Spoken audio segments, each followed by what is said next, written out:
جو انسان اس امام معصوم کی پیروی کرے، اقتداء کرے، اس کے پیچھے چلے، قلبی لقلبکم سلمون، میرا قلب آپ کے قلب کے ساتھ ہے، متبعون، میرا قلب آپ کا اتباع کرنے والا ہے، یعنی پیروی کرنے والا، یعنی نقش قدم پہ چلنے والا۔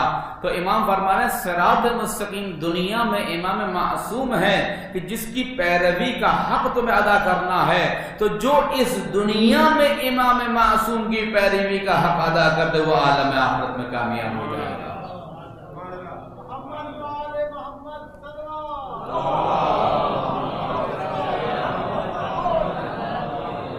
بس اس بنا پر دنیا کی زندگی بہت اہم ہے، دنیا کا امتحان بہت اہم ہے عزیزان گرامی۔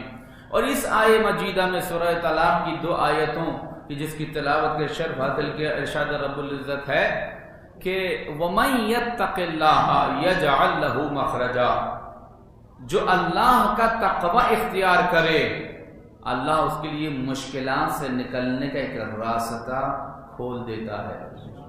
وَيَرْزُقْهُ مِنْ حَيْثُ لَا يَحْتَسِبُ، اور اسے وہاں سے رزق عطا کرتا ہے جہاں سے اسے گمان بھی نہیں ہوتا۔ وَمَن يَتَوَكَّلْ عَلَى اللَّهِ، تیسری صفت، پہلا تقوی ہے، اس کے بعد کہا کہ وَمَن يَتَّقِ اللَّهَ يَجْعَل لَّهُ مَخْرَجًا وَيَرْزُقْهُ، اسے رزق دیتا ہے۔ اور تیسری صفت کہ وَمَن يَتَوَكَّلْ عَلَى اللَّهِ، جو اللہ پہ توکل کرے فَهُوَ حَسْبُهُ، تو اللہ اس توکل کرنے والے کے لیے کافی ہے۔ إِنَّ اللَّهَ بَالِغُ أَمْرِهِ قَدْ جَعَلَ اللَّهُ كُلَّ شَيْءٍ قَدْرًا۔ اور اس آخری آیت کے حصے میں 2 حقیقتوں کی جانب اور اشارہ فرمایا۔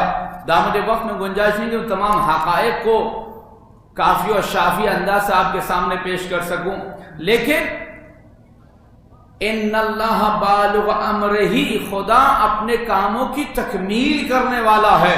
تم چاہو نہ چاہو جو ارادہ الہی ہے، جو مشیت ربی ہے، وہ پوری ہو کے رہے گی۔ اور پھر کہا قد جعل ولکل شیء قدرا، اور اللہ تعالیٰ نے ہر چیز کے لیے ایک پیمانہ قرار دیا ہے، اس پیمانے کے مطابق عمل کیا جائے گا تو وہ عمل اللہ کی بارگاہ میں قبول ہوگا۔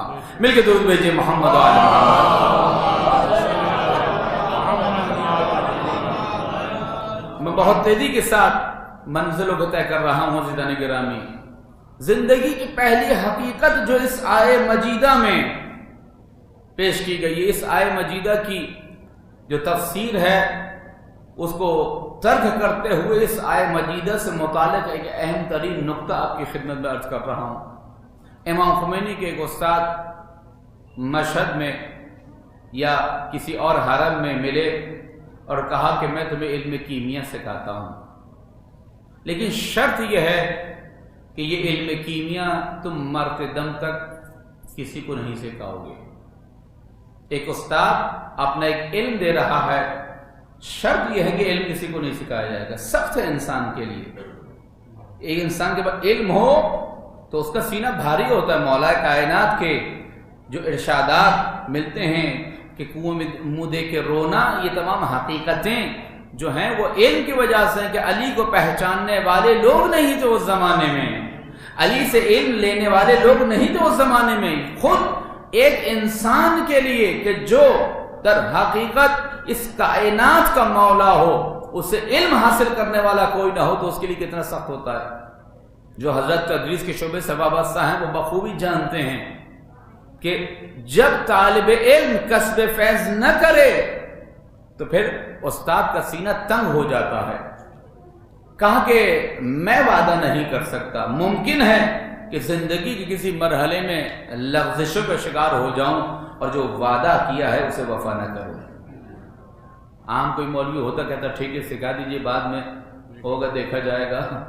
نہیں، امام خمینی اس لیے بنے ہیں کہ جو وعدہ کیا تھا، کہا کہ اچھا اب جب صداقت و سچائی دیکھی اس طالب علم کی، کہا کہ میں تمہیں اس سے زیادہ ایک اہم ترین چیز تمہیں دے رہا ہوں۔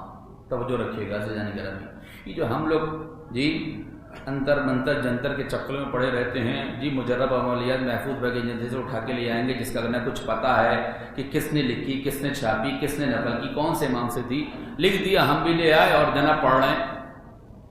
جو حقیقت میں ائمہ نے اوراد و وظائف دیے ہیں ان سے نابلد ہیں, کرنا چاہتے ہیں لیکن وہ نہیں کرنا چاہتے جو ائمہ دے رہے ہیں, جو ائمہ کی تعلیمات ہیں. کہا کہ میں تمہیں ایک عمل دے رہا ہوں, مرتے دم تک کرتے رہنا, وہ اس علم کیمیا سے تمہارے لیے بہتر ہے. اب علم کیمیا تو آپ کو پتا ہے کسی بھی دھات کو سونے میں تبدیل کرنے کا علم کوئی معمولی چیز نہیں ہے. جناب فضت سلام اللہ علیہ کو یہ علم آتا تھا. عزیزان گرامی, کہا کیا ہے؟ کہا کہ ہر نماز واجب کے بعد تسبیح حضرت فاطمۃ الزہرا سلام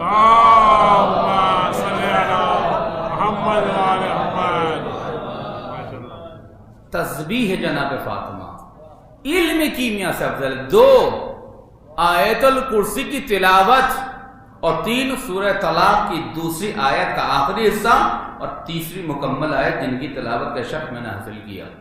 ان 3 کی تلاوت تمہارے لیے علم کیمیا سے افضل ہے. پوری زندگی کا فلسفہ اس میں موجود ہے. عزیزان گرامی, وَمَن يَتَّقِ اللَّهَ, جو اللہ کا تقوی اختیار کرے. عزیزان گرامی, ہماری زندگی بے تقویت کی نہج پر چل رہی ہے.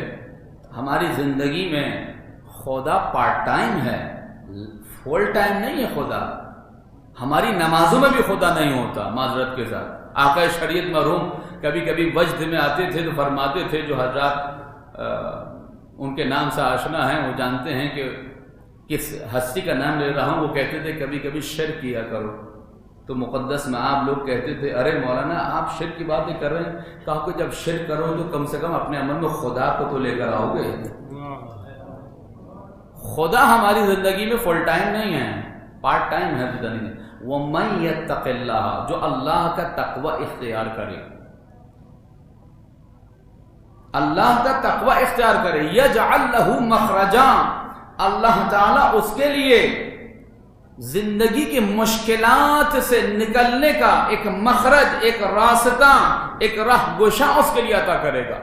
یہ وہ اصول زندگی ہے کہ جسے عرفاء نے اپنی زندگی میں اپنایا اور جس کا نتیجہ انہوں نے بھی دیکھا اور ان کی تعلیمات پر عمل پیرا ہونے والے لوگوں نے بھی دیکھا کہ اگر اللہ کا دامن تھاما جائے, اگر اللہ سے اپنا رابطہ اور رشتہ برقرار کیا جائے.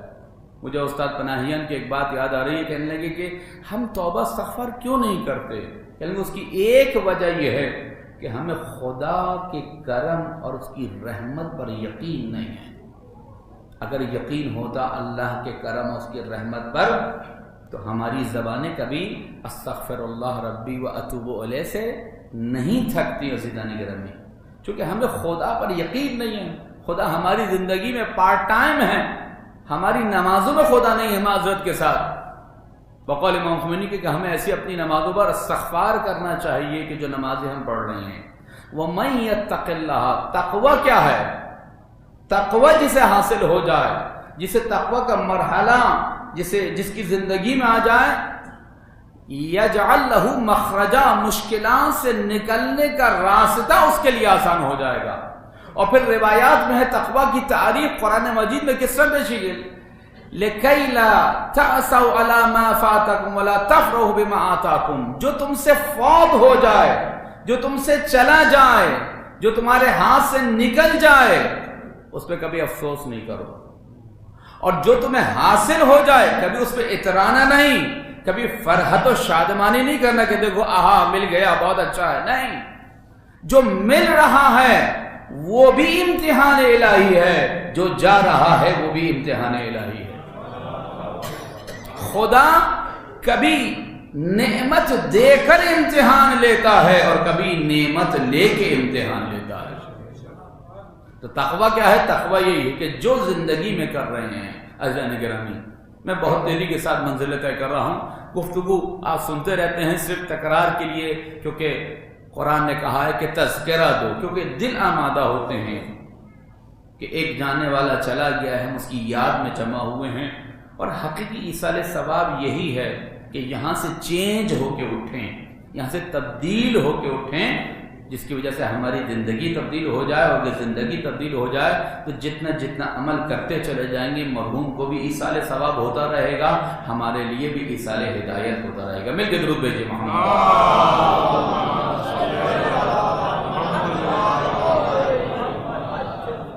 یہ تقویٰ کیا ہے؟ خدا کے قانون کو مد نظر رکھنا۔ آج ہماری زندگی اتنی گلیمر اور اتنی یوں کہوں کہ دنیا داری کی زندگی ہو گئی ہے کہ جہاں چھوٹی چھوٹی مادی اور سائنسی ایجادات جو انسان کی خدمت کے لیے تھیں، آج انسان اور گھر کے درمیان تقسیم کا سبب بن رہی ہے۔ موبائل بہت چھوٹی سی چیز ہے، یہ میں اپنے مشاہدات بیان کر رہا ہوں جو لوگ آ کے اپنے مسائل بیان کرتے ہیں۔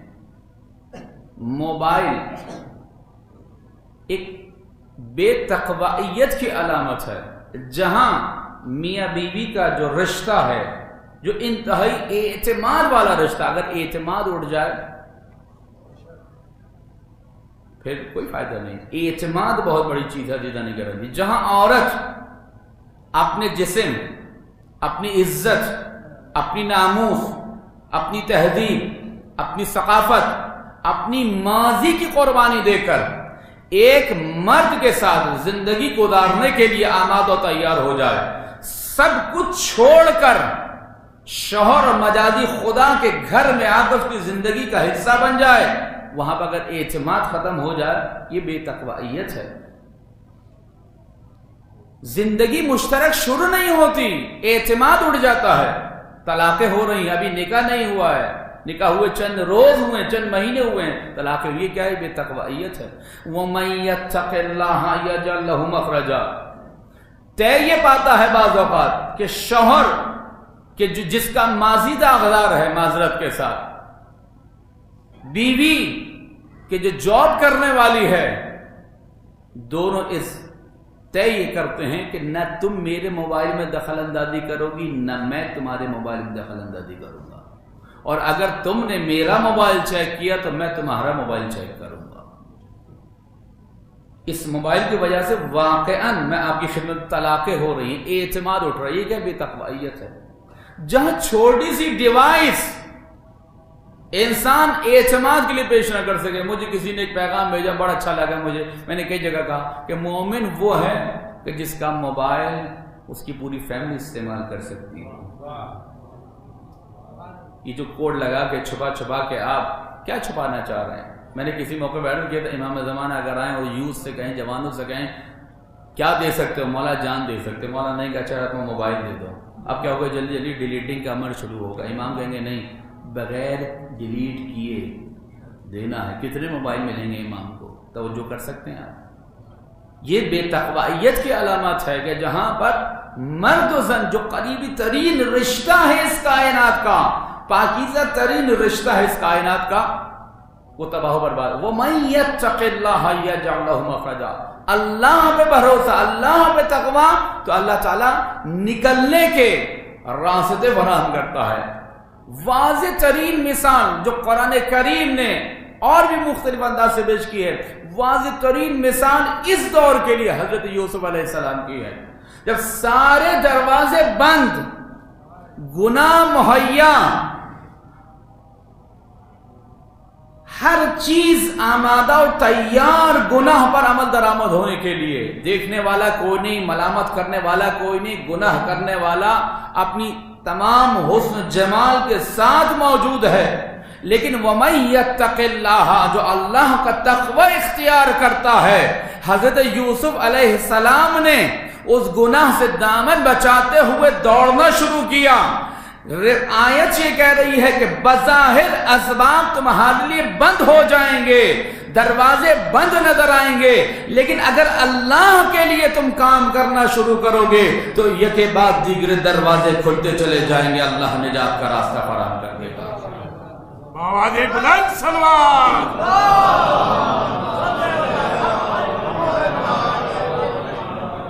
مال حرام کما رہے ہیں، حرام طریقے سے کمائی حاصل ہو رہی ہے، جس جگہ جا رہے ہیں وہاں جاب پوری نہیں ہو رہی ہے جی، اٹینڈنس لگا دی جاتی ہے، جناب مہینے کے آخر میں جا کر تنخواہ لے لیں گے. یہ پیسہ جہاں سے آئے گا یہ وہیں چلا جائے گا. یہ بے برکتی جو ہمارے یہاں پیسے میں ہو گئی اس کی ایک سبب یہ ہے عزیزان گرامی کہ جائز طریقے سے پیسہ نہیں ہے. وَمَن يَتَّقِ اللَّهَ، اللہ کے وعدوں پر یقین ہونا چاہیے، اللہ کی ذات پر یقین ہونا چاہیے. وَمَن يَتَّقِ اللَّهَ يَجْعَل لَّهُ مَخْرَجًا، اس کے لیے ایک نجات کا راستہ خداوند عالم کھول دے گا. اس کے بعد کہا کہ اب اس مرحلے پہ آ کے انسان اپنی زندگی میں دیکھے کہ کہاں کہاں وہ بے تقویت کا شکار ہے. عزیزان گرامی، ہمارے تعلقات کیا واقعاً خلوص کی بنا پر ہیں؟ حضرت امام جعفر صادق علیہ السلام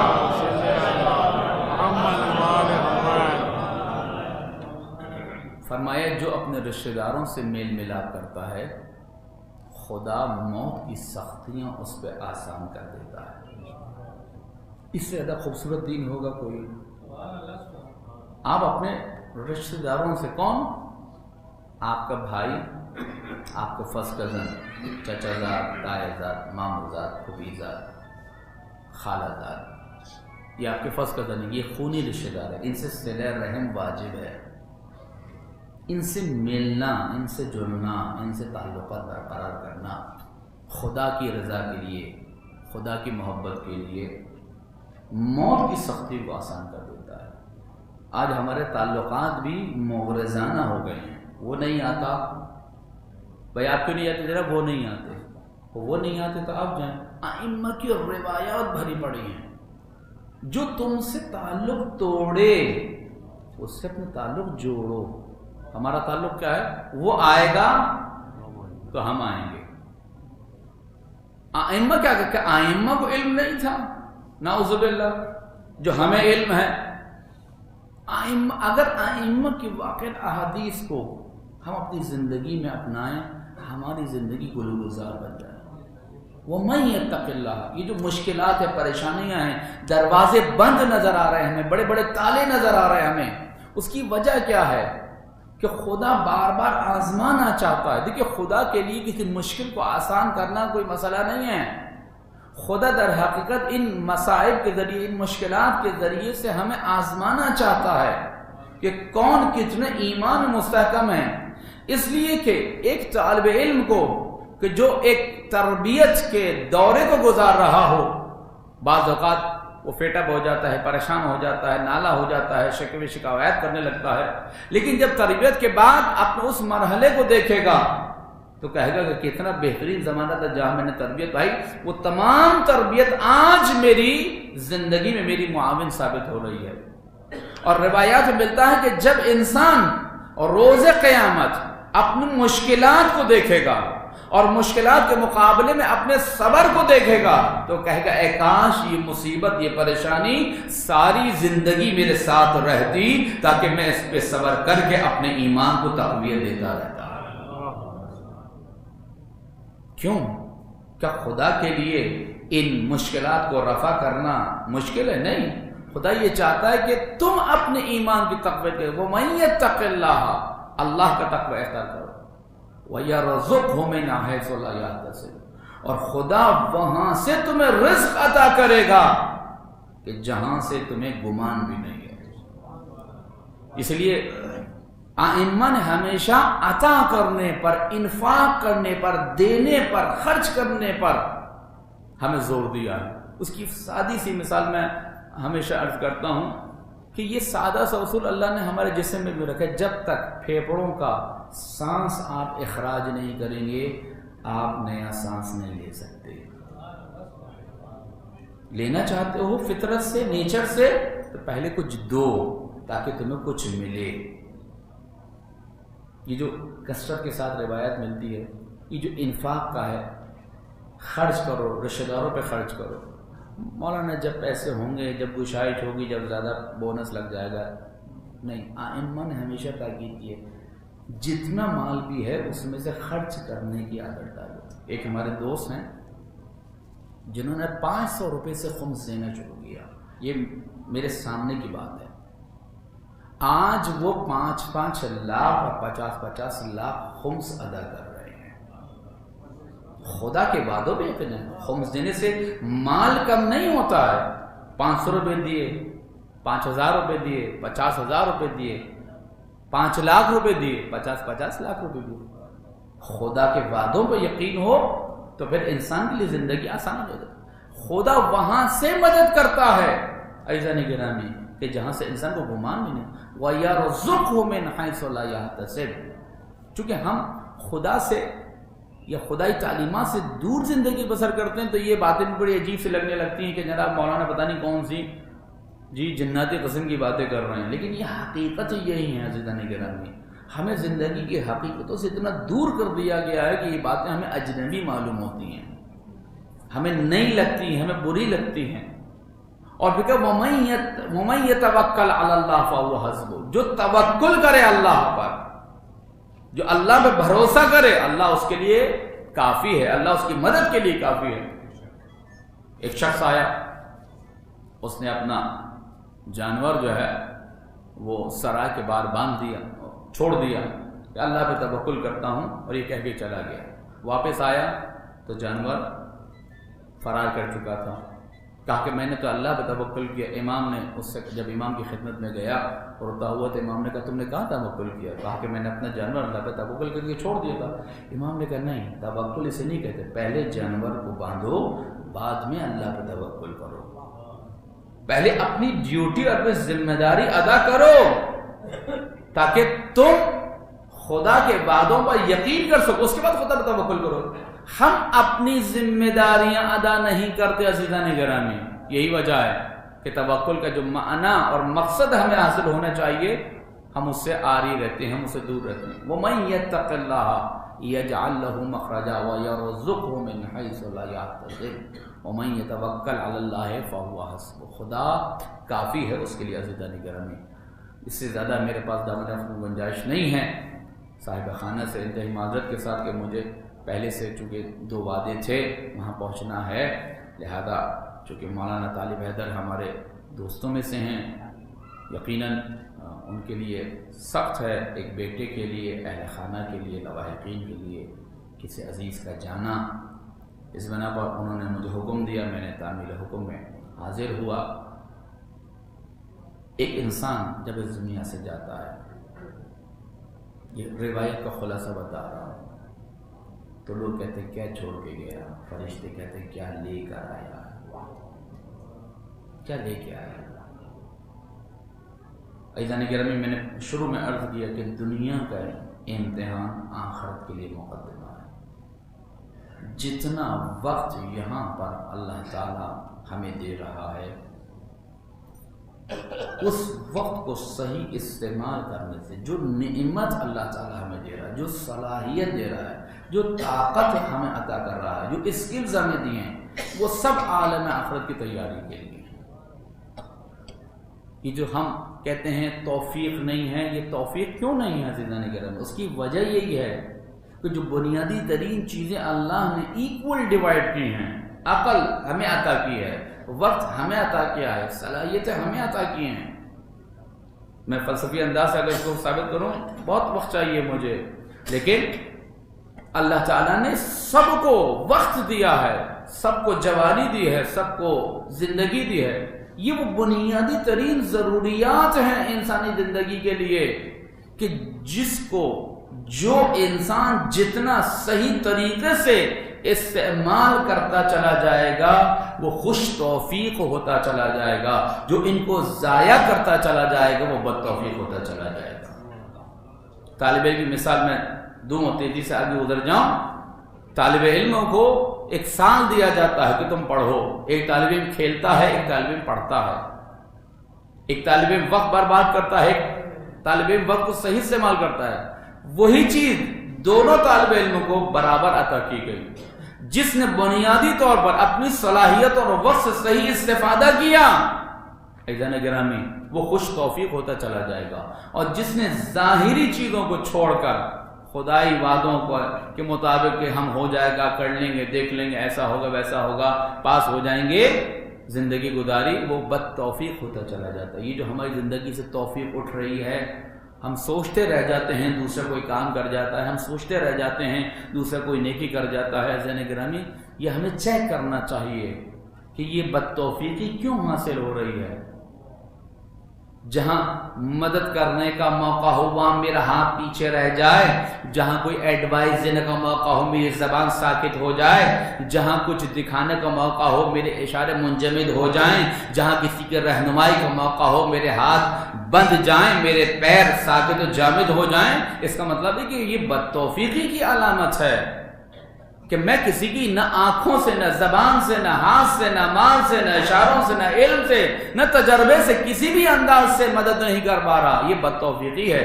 اور بد توفیقی کا علاج ایک ہی ہے کہ اللہ کے دروازے پہ آنا ہے اور محمد آل محمد کی تعلیمات کے مطابق. لہذا آج جو ہم اپنی زندگی میں بڑے بڑے تالے دیکھ رہے ہیں، جو بڑے بڑی مشکلات دیکھ رہے ہیں، عزیزان گرامی یاد رکھیے گا ائمہ نے اس کا ایک حل دیا ہے. وہ حل یہ ہے کہ مخلوق خدا کو راضی کیا جائے، مخلوق خدا کو خوش کیا جائے. آیت اللہ العظمی فاضل لنگرانی رحمۃ اللہ علیہ فرمایا کہ آپ ہمیں نصیحت کیجئے. طالب علموں نے ان سے کہا کہ واجبات ادا کرو اور لوگوں کی خدمت کرو. جتنا خدمت کر سکتے ہو لوگوں کی اتنی خدمت کرو، مال سے، زبان سے، صلاحیت سے، جس انداز سے ہو سکے تم لوگوں کی خدمت کر سکو. اور یہ امام حسین علیہ السلام کا قول ہے جو خطبہ منا میں مولا نے فرمایا کہ ان حوائج الناس الیکم من نعم اللہ، لوگوں کا تمہاری طرف رجوع کرنا اللہ کی نعمتوں میں سے ایک نعمت ہے. لوگ تمہارے پاس آتے ہیں کہ یہ کام کروا دیجئے، وہ کام کروا دیجئے، فلاں کو لیٹر لکھ دیجئے، فلاں کو فون کر دیجئے. یہ جو لوگ تمہارا دروازہ کھٹکھٹا رہے ہیں، امام حسین کہہ رہے ہیں یہ سوال ہی نہیں آیا ہے، یہ در حقیقت رحمت الہی تمہارا دروازہ کھٹکھٹا رہی ہے. جس دن انسان کی زندگی میں مخلوق خدا کی مدد نہ ہو، بقول بعض عرفاء کہ انسان کو دیکھنا چاہیے کہ اس سے کیا بد توفیقی ہوئی ہے، ایسا کون سا گناہ ہوا ہے کہ آج وہ کسی انسان ہم نوع انسان کی مدد نہیں کر سکا. تقویٰ صرف یہ نہیں ہے کہ انسان خدا کا ہو کے رہ جائے. وَمَن يَتَّقِ اللَّهَ يَجْعَل لَّهُ مَخْرَجًا، حقوق اللہ اور حقوق الناس. تو یہ جو ہم اپنی زندگی میں مشکلات دیکھ رہے ہیں عزیزان گرامی، جو بڑے بڑے مسائل دیکھ رہے ہیں جو ہمیں حل ہوتے نظر نہیں آتے، اس کی وجہ یہ بے تقویت ہے. خدا کے نظام کو، خدا کے قانون کو مد نظر نہ رکھنا. نہ ہماری شادیوں میں خدا ہے، نہ ہماری محفلوں میں ائمہ ہیں، نہ ہماری مجلسوں میں اسلام کا کوئی عمل دخل ہے. معذرت کے ساتھ مجلسیں ہیں تو وہ بھی منمانے انداز سے، محافل ہیں وہ بھی منمانے انداز سے، شادیاں ہیں وہ بھی منمانے انداز سے، غم ہیں تو وہ بھی منمانے انداز سے. ان میں کہیں خدا اور اہل بیت نظر نہیں آتے. کہتے یہ بے تقویت ہمیں تبدیل کرنی ہوگی، اس لیے کہ فی زمانہ ہم اس زمانے کی طرف بڑھ رہے ہیں کہ جسے آخر الزمان کے نام سے یاد کیا جاتا ہے، اور مختلف آیات اور روایات اس پہ دلالت کرتی ہیں. یہ زمانہ امام زمانہ علیہ الصلوۃ والسلام کی ظہور کا زمانہ ہے.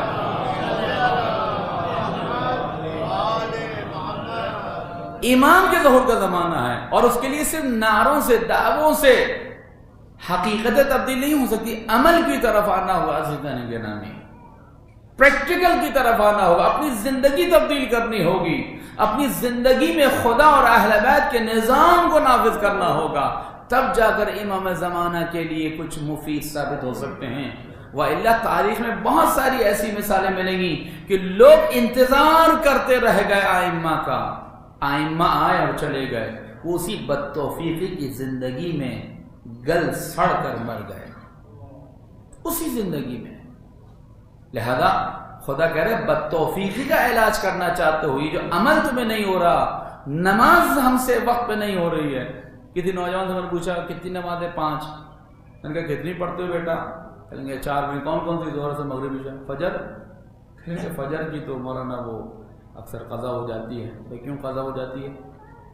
وہ دیر سے سوتے ہیں. اگلے زمانے میں شاید 4 نمازیں واجب ہوں، کیونکہ نماز عاقل اور جاگنے والے پہ ہوتی ہے. انسان سو رہا ہوتا ہے تو اپنی عقل میں نہیں ہوتا، نماز واجب نہیں ہوتی. اب استدلال دیکھیں. آواز بلند سلوات. نمازیں ہماری وقت پہ نہیں ہیں، اخلاق کردار ہمارا وقت پہ نہیں ہے. جو جیسا کردار شوہر کا بیوی کے ساتھ، بیوی کا شوہر کے ساتھ ہونا چاہیے وہ نہیں ہے.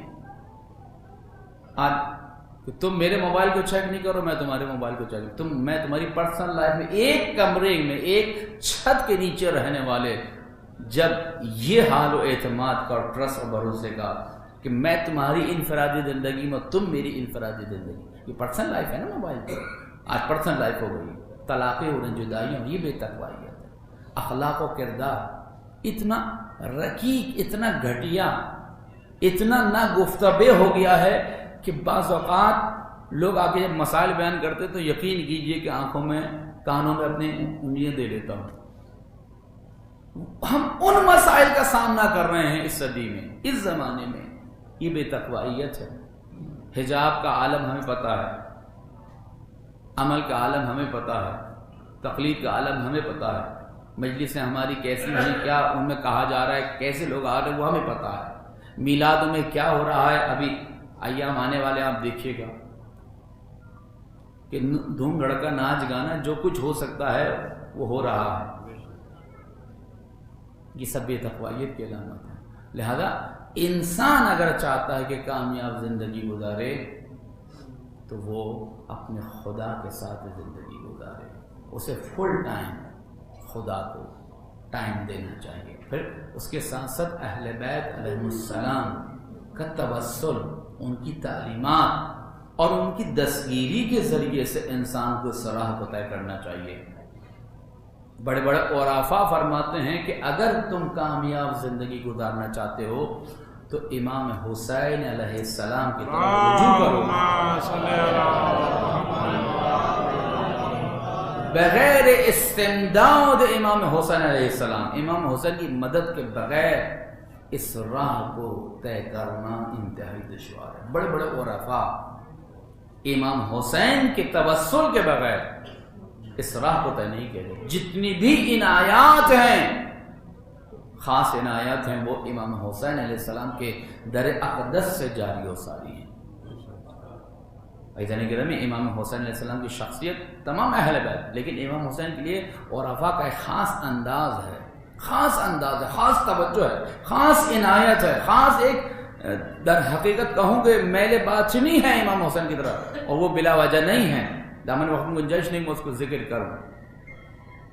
امام حسین علیہ السلام سے توجہ کریں. ہم سب امام حسین کے نام نامی سے آگاہ ہیں، ان کی قربانیوں سے آگاہ ہیں، حسین کی محبت کو اپنے دلوں میں محسوس کرتے ہیں، حسین کے غم کو اپنے دلوں میں محسوس کرتے ہیں، ان کی خوشی میں خوش، ان کے غم میں غمگین ہوتے ہیں. تو کیوں نہ توسل کیا جائے امام حسین علیہ السلام سے اپنی مشکلات کے رفع ہونے کے لیے، اپنی بد توفیقی کے دور ہونے کے لیے، خدا سے دوست ہونے کے لیے. بقول ایک عارف کی کہ خدا امام حسین سے امام حسین کو طلب کرو. یہ بہت بڑا جملہ ہے حضرت کے میں. ہم امام حسین سے کہتے ہیں بیٹا مل جائے، شادی ہو جائے، انکریمنٹ مل جائے، فلاں ہو جائے، مادی فائدہ ہو جائے. گویا امام حسین تو تنہا کھڑے ہیں نا.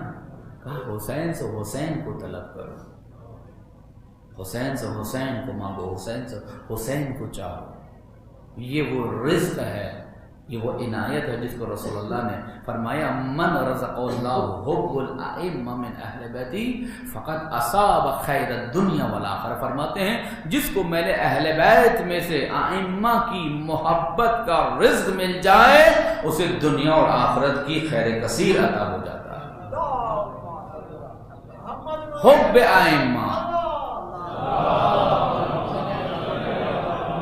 محبت ائمہ. عزیزان گرامی، ہم سب محبت کرتے ہیں لیکن اس کو درجہ بدرجہ بڑھانے کی ضرورت ہے، اور یہ محبت ہمیں خدا تک لے جانے والی ہے. یہ محبت ہمیں اللہ سے متصل کرنے والی ہے. یہ محبت کار گشا ہے, یہ راہ گشا ہے, یہ راہبر بھی ہے اور رہنما بھی ہے. محبت یہ ہاتھ پکڑ کر در حقیقت اس عالم آخرت کی سیر کرانے والی ہے جہاں انسان بدتوفیقی محسوس کرے در حسین پر آ جائے. زیارت وارثہ امام حسین کے لیے ایک سورہ فاتحہ اور ابا نے بیان کیا ہے, ایک قرآن کی تلاوت, سورہ یاسین کی تلاوت, کہ خدا سے رابطہ ہو, اہل بیت سے رابطہ ہو. یہ مشکل, بعض اوقات ہم چاہتے ہیں کہ امام حسین سے رابطہ برقرار کریں لیکن نہیں ہو پا رہا. یہ وہی بدعمالیاں ہیں جو ہمیں حسین کی طرف بڑھنے نہیں دیتی, خدا کی طرف بڑھنے نہیں دیتی. یقیناً جو جتنا امام حسین سے متصل ہوگا وہ خود بخود اتنا ہی اللہ سے متصل ہوتا چلا جائے گا. ایک مومن دنیا میں ایسے ہی زندگی بسر کرتا ہے. انسان کا عمل بند ہو جاتا ہے مرنے کے بعد, لیکن علم, نیک اولاد یہ وہ اسباب ہیں جو مرنے کے بعد بھی اعمال صالحہ کا رشتہ جوڑتے رہتے ہیں. آپ اکثر گئے ہوں گے وادی حسین میں, آپ نے دیکھا ہوگا سولر سسٹم پر تلاوت لگی ہوئی ہے, دعا لگی ہوئی ہے, زیارت لگی ہوئی. معذرت کے ساتھ اس کا مردے کو کوئی فائدہ نہیں ہے. اتنا پیسہ خرچ کر رہے ہیں, یہ کسی غریب کو دیتے ہیں تو شاید اس کا بھلا ہو جاتا. بیٹا پڑھے, بیٹی پڑھے, زوجہ پڑھے, شوہر پڑھے, اولاد پڑھے, ماں باپ پڑھے, رشتہ دار جا کے پڑھے, ذی نفس پڑھے, ارادے سے پڑھے, اختیار سے پڑھے. سولر سسٹم لگانے سے کیا فائدہ؟ پیسے ضائع کر رہے ہیں, واقعی پیسے ضائع ہو رہا ہے. حضرت موسیٰ قبرستان سے گزر رہے ہیں, دیکھا کہ قبر پہ عذاب نازل ہو رہا ہے. کچھ مدت بعد واپس آئے, دیکھا رحمتیں برس رہی ہیں. ماجرا کیا ہے, ماجرا کیا ہے؟ کہا کہ بد اعمال کرتا تھا, سزا مل رہی تھی. اس کا ایک بیٹا تھا جس کو اس نے بسم اللہ الرحمن الرحیم سے کہی تھی. آج اس کے بیٹے نے جب اللہ کو مجھے رحمان الرحیم کے نام سے یاد کیا تو میں نے اس کی قبر پر رحمت نازل کرنے شروع کر دی. ٹیپ ریکارڈ نے نہیں,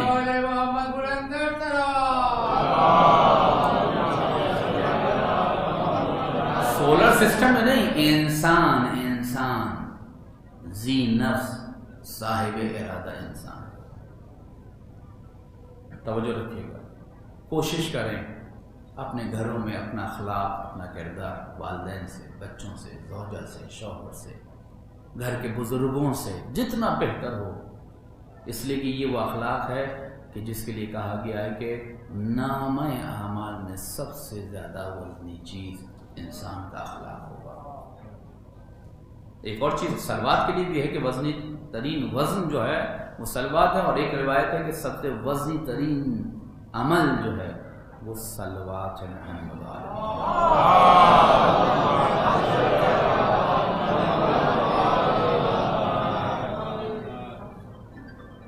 عالم برزخ میں ایک مومن جب یہاں سے جاتا ہے کوشش یہ کرتا ہے کہ خدا اور اہل بیت کے دامن کو یہاں سے تھام کو جائے. اب وقت کے دامن میں گنجائش نہیں ہے. یقیناً اہل خانہ کے لیے بہت سخت ہے, زوجہ کے لیے خصوصاً اس بیٹے کے لیے جو دیار غیب میں تھا. لیکن وہاں پر بھی تسلی دینے والے تھے, یہاں پر بھی تسلی دینے والے ہیں. وہاں پر بھی گلے لگانے والے دوست احباب تھے, یہاں پر بھی اپنی محبت نچھاور کرنے والے عزیز اقربا اور احباب اور دوست موجود ہیں. میں کہوں کہ شاید آپ اپنے والد کا چہرہ نہ دیکھ سکے ہو, شاید آخری دیدار نہ ہوا ہو, شاید آخری لمحات میں آپ نے اپنے والد کو اپنے ہاتھوں سے قبر میں نہ اتارا ہو, لیکن آپ کو یہ تو اطمینان ہوگا کہ میرے بابا کو دفنانے والے موجود تھے.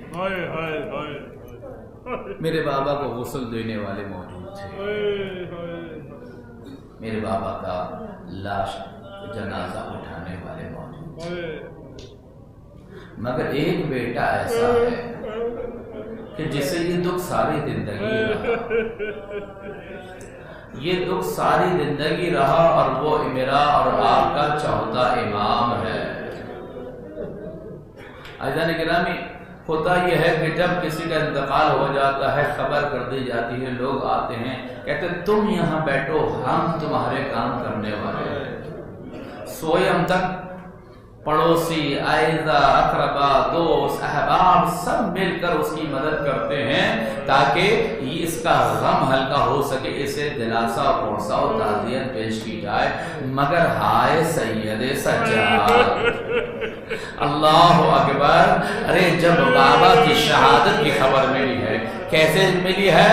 ایک دفعہ سرخ آندھیاں چلی، زینب کبڑا تلے زینب سے اتر کر آئیں خیام میں، کہا بیٹا سید سجادی کیسی آندھیاں ہیں؟ کہا پھوپھی اماں ذرا خیمے کا پردہ ہٹائیے، خیمے کا پردہ ہٹانا تھا۔ ایک دفعہ سید سجاد کا سلام علیکہ یا ابا عبداللہ، میرے مظلوم بابا اپنے بیٹے کا سلام لے لو۔ جناب زینب نے دل تھام لیا، کہا بیٹا میرا بھائی نظر نہیں آتا۔ سید سجاد نوحہ گناہ کہتے ہیں پھوپھی اماں، ارے بابا کی زیارت زمین پہ نہیں، نو کے نیزہ پہ، اجرکم اللہ، نو کے نیزہ پہ زیارت ہوگی۔ یہ پہلی ملاقات ہے شہادت کے بعد سید سجاد کی، اور شام غریبہ کے مصائب کا تذکرہ نہیں کروں گا۔ عزیزان گرامی دیکھیے، اگر جنازہ دفنا دیا جائے تو پھر جتنے بھی لواحقین ہوتے میں صبر آ جاتا ہے، اور اگر جنازہ رکھا ہو سردخانے میں اور کسی کا انتظام کیا جا رہا ہو، کھانا بھی لایا جاتا ہے، کھانا کھایا نہیں جاتا، بستر پر بھی لیٹتے ہیں، نیند نہیں آتی، لوگ دلاسا بھی دیتے ہیں لیکن چین نہیں ملتا، کیونکہ ابھی مرحوم کو دفنایا نہیں گیا۔ ارے سید سجاد نے دفن تک کی شب و روز کیسے گزارے ہوں گے؟ ارے 11 محرم کو جب قافلہ چلا ہے، ارے جوان بیٹے نے دیکھا باپ کا لاشا پامال شدہ ہے، اتنا خستہ ہے کہ باپ کے جسد چہر پر لباس نہیں ہے۔ اللہ اکبر، چہرے کا رنگ متغیر ہو گیا۔ جناب زینب نے فوراً سہارا دیا، بیٹا سید سجاد کیا عالم ہے؟ کہا پھوپھی اماں ان آجا کے لاش دفن ہو۔ ارے زہرا کا لال جسے زہرا نے چکیا 20 کے پالا، اس کا لاشا پہ گور و گبر پڑا ہے، اور لاشا اتنا پامال ہو چکا تھا جناب زینب پہچان نہیں سکی۔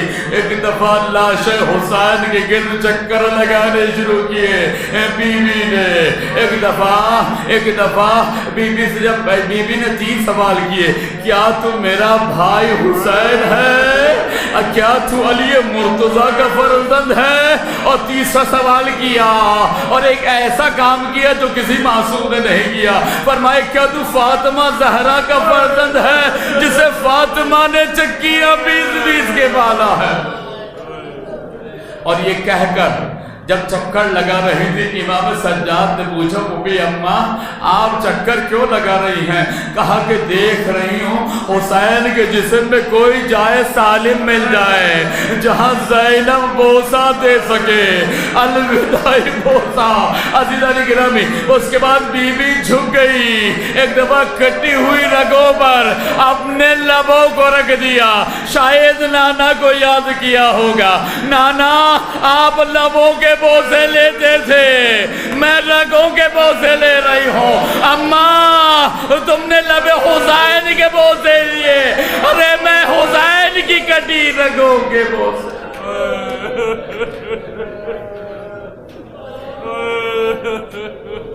لعنت اللہ علی القوم الظالمین